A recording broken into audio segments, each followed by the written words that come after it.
कुछ ऐसा था रफ़ी साहब की ज़िंदगी का आखिरी दिन, गाते गाते निकली थी जान।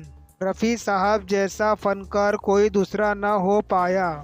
आज हम मोहम्मद रफ़ी साहब के बारे में कुछ ऐसी अनकही बातें लाए हैं जो उनकी गायकी के साथ व्यक्ति को भी बयां कर रही है।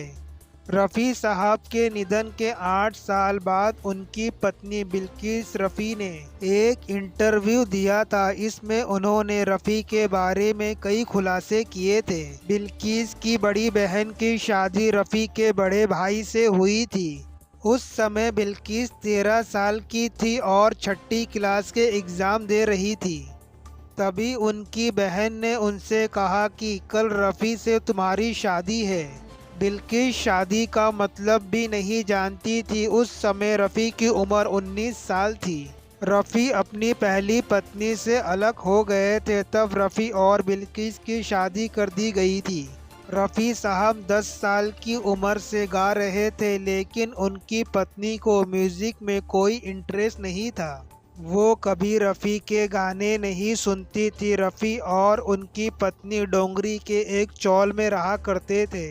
कुछ समय बाद ही रफ़ी और उनकी पत्नी भिंडी बाजार के चौल में शिफ्ट हो गए थे। लेकिन रफ़ी को चौल में रहना पसंद नहीं था। रफ़ी सुबह 3:30 बजे उठकर रियाज करते थे।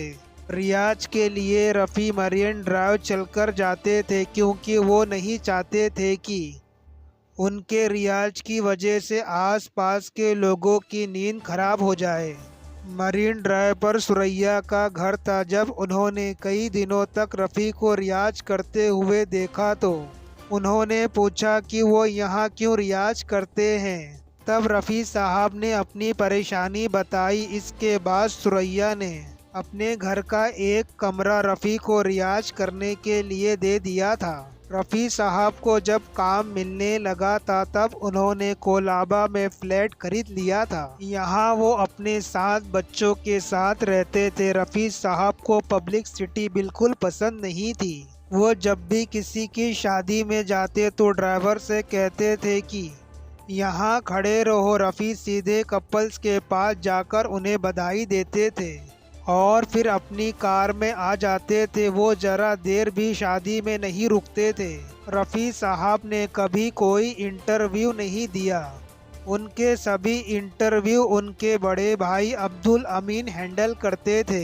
गाने के अलावा मोहम्मद रफ़ी साहब को बैडमिंटन और पतंग उड़ाने का बहुत शौक था। रफ़ी साहब ने कभी किसी को खाली हाथ नहीं लौटाया। रफ़ी साहब के निधन से कुछ दिन पहले ही कोलकाता से कुछ लोग उनसे मिलने पहुंचे थे। वो चाहते थे कि रफ़ी साहब काली पूजा के लिए गाना गाएं। जिस दिन रिकॉर्डिंग थी उस दिन रफ़ी के सीने में बहुत दर्द हो रहा था, लेकिन उन्होंने किसी को कुछ नहीं बताया। हालांकि रफ़ी साहब बंगाली गाना नहीं गाना चाहते थे, लेकिन फिर भी उन्होंने गाया। वो दिन रफ़ी साहब का आखिरी दिन था। उन्हें हार्ट अटैक आ गया था। अगर दोस्तों मेरी वीडियो आपको पसंद आए तो लाइक करें, शेयर करें, कमेंट करें और अगर आप नए हैं तो मेरे चैनल को सब्सक्राइब करें, क्योंकि सब्सक्राइब करने में कोई पैसा नहीं लगता, बिल्कुल फ्री है। फिर मिलेंगे मैं नेक्स्ट वीडियो में। जब तक के लिए बाय, टेक केयर एंड जय हिंद।